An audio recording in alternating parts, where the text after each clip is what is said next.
Hi, the first Core 6 strategy is called Reading for Meaning. This strategy helps students develop the skills that good readers use to make sense of challenging text. Managing text complexity, evaluating and using evidence, and developing the basic skills of reading are three common core skills that Reading for Meaning helps students build. When we regularly use this strategy, it gives students the opportunity to practice and master the three phases of critical reading that lead to reading success. Things like previewing and predicting and helping students connect to prior knowledge before reading. Things like asking questions and actively searching for relevant information during reading.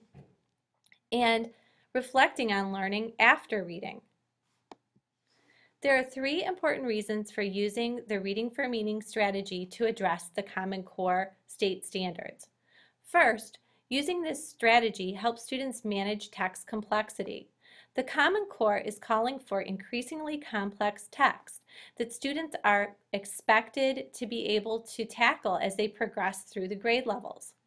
Reading for Meaning helps all students, build skills used by the proficient readers to extract meaning from even the most challenging text.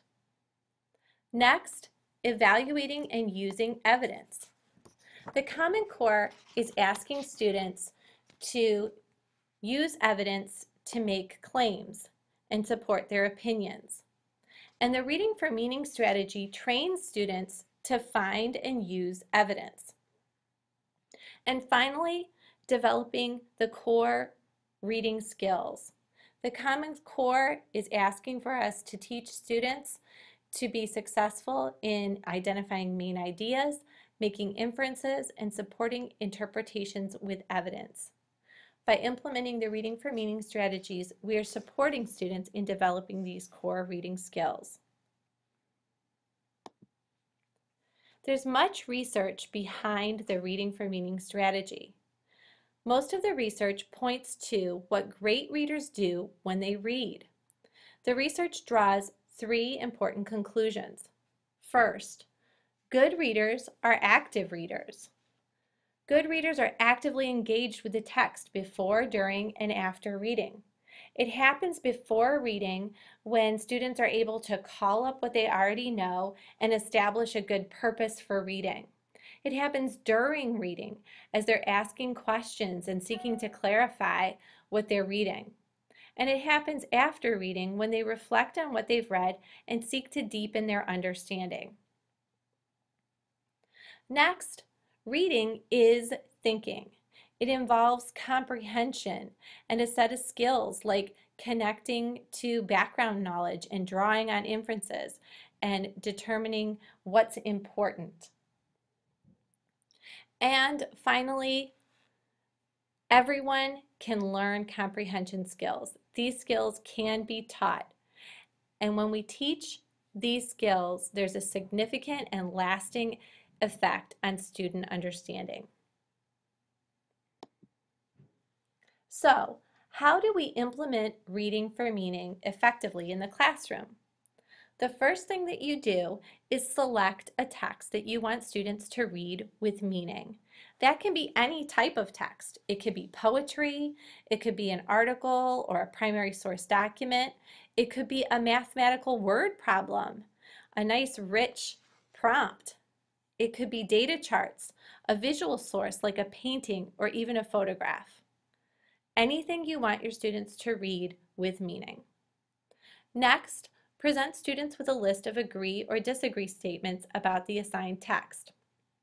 A primary example might be if you were reading Frog and Toad.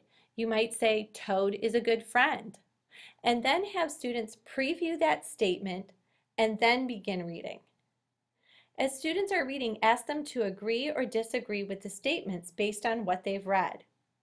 Have students justify their agree or disagree statements by citing evidence from the text. Next, have students turn and talk and discuss evidence in pairs or in small groups. Then bring the whole class together for a whole class discussion and have students justify the evidence that they found to support their answers. As the teacher, you can then evaluate the evidence and clarify what evidence was strong and which evidence was weak. You can also help students clarify their thinking by calling attention to evidence they might have missed or misinterpreted.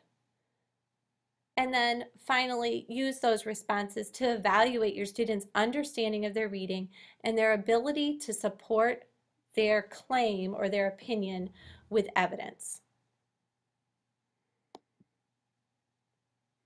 There are several considerations when you're planning a lesson for Reading for Meaning.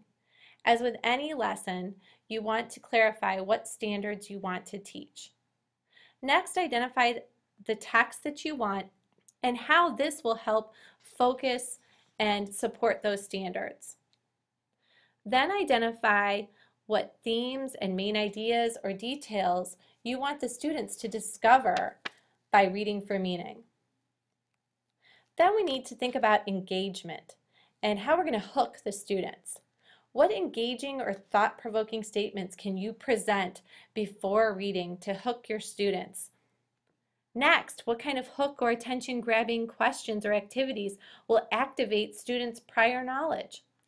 And then, what questions about the content or process can I develop to engage students in a discussion during and after the reading? When you're crafting your Reading for Meaning statements, remember 3 important things. The Reading for Meaning statements should be central to the content or the topic that you're studying. Make sure that those statements connect back somehow to your lesson objective. And then finally, make sure your Reading for Meaning statements have the students rely on the text for evidence and not their background knowledge. Almost everything can be read for meaning when you think about it. Graphs, informational text, movies, artwork. It's a strategy that can be applied to any subject area or any informational text. Reading for Meaning is a powerful strategy that can help students deepen their knowledge. Try the Reading for Meaning strategy sometime soon. How we teach has a dramatic effect not only on what students learn, but also on how well they learn to think. Good luck trying the Reading for Meaning strategy.